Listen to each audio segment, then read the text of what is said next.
Saudara-saudariku yang terkasih, salam sejahtera bagi kita semua. Saya ingin sedikit berbagi tentang arti kata Kristen dan arti kata Katolik. Sekalipun informasi tentang hal ini sebenarnya sudah banyak sekali tersebar di berbagai media cetak maupun elektronik, tetapi toh sepertinya masih banyak dari kita yang sering bingung dengan dua istilah ini, Kristen atau Katolik.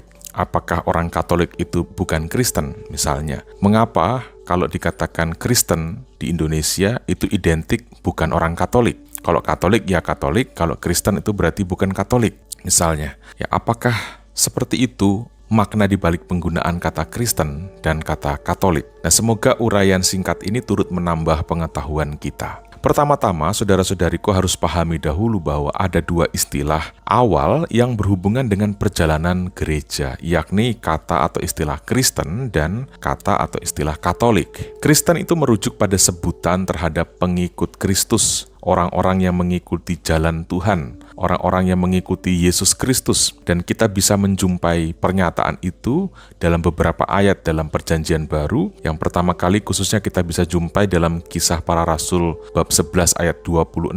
Sedangkan kata Katolik adalah istilah atau kata yang merujuk pada ciri asali dari komunitas Kristen perdana yang dirumuskan dengan pernyataan gereja yang satu, Kudus, Katolik, dan Apostolik. Jadi kalau kita sekarang mengenal ada gereja Katolik, itu sebenarnya bukan sesuatu yang baru-baru muncul. Justru kekristenan bisa sampai sekarang ada adalah berkat gereja yang Katolik itu. Istilah Katolik itu sudah muncul dalam dunia Perjanjian Baru, tulisan-tulisan Perjanjian Baru, misalnya dalam Kisah Para Rasul 9 ayat 31.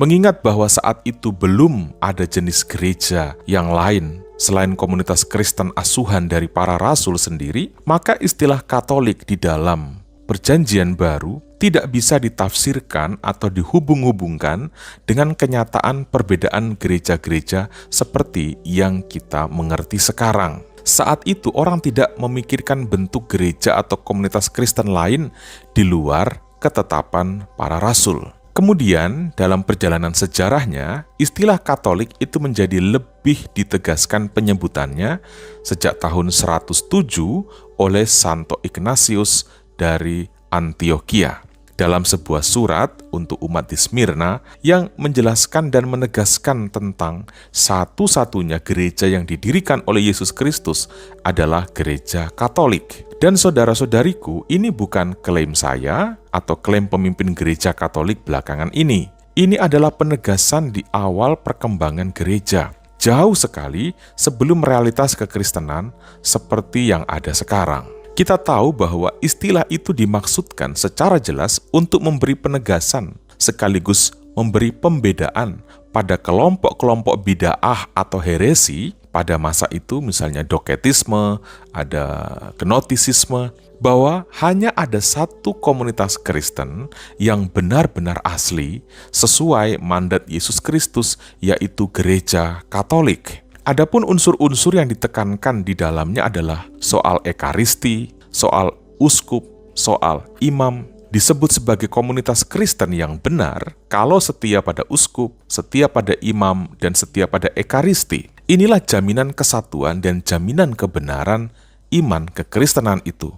Tidak ada wahyu-wahyu susulan, tidak ada wahyu-wahyu tambahan, tidak ada wahyu-wahyu koreksi atau perbaikan tentang keselamatan yang dibawa oleh Yesus Kristus. Dengan memuat istilah Katolik, sebenarnya hendak ditegaskan bahwa gereja yang benar adalah gereja yang meneruskan ajaran-ajaran secara menyeluruh dari para rasul dan komunitas gereja perdana, dan bukan sekedar pilih-pilih doktrin, pilih-pilih ajaran yang sesuai selera, sesuai pemikiran tertentu, sesuai kemauan dan kepentingan, yang akhirnya membedakan antara komunitas Kristen satu dengan komunitas Kristen yang lain. Dengan memakai kata Katolik, hendak ditegaskan lagi bahwa dimanapun komunitas Kristen yang Katolik itu berada, berarti merupakan komunitas Kristen yang menerapkan seluruh ajaran dan tradisi gereja yang tidak berbeda antara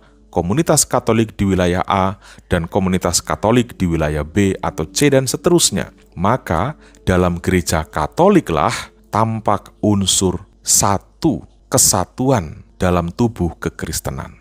Sekali lagi, hanya dalam gereja Katoliklah unsur kesatuan gereja itu tampak. Kalau kemudian muncul komunitas-komunitas Kristen yang tidak mewadahi seluruh ajaran para rasul dan tradisi kerohanian kekristenan gereja perdana, maka disebut sebagai komunitas yang bukan Katolik. Jika bukan Katolik, lantas bagaimana dengan kekristenannya?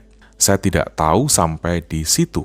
Yang saya tahu hanyalah dengan menjadi Katolik, kita menjadi sungguh-sungguh Kristen. Karena dalam kekatolikanlah seorang Kristen menerima dan meneruskan seluruh ajaran Kristus sebagaimana yang diajarkan oleh para rasul dan para pengganti mereka. Jadi saudara-saudari, dengan menjadi Katolik, kekristenan kita menjadi sempurna.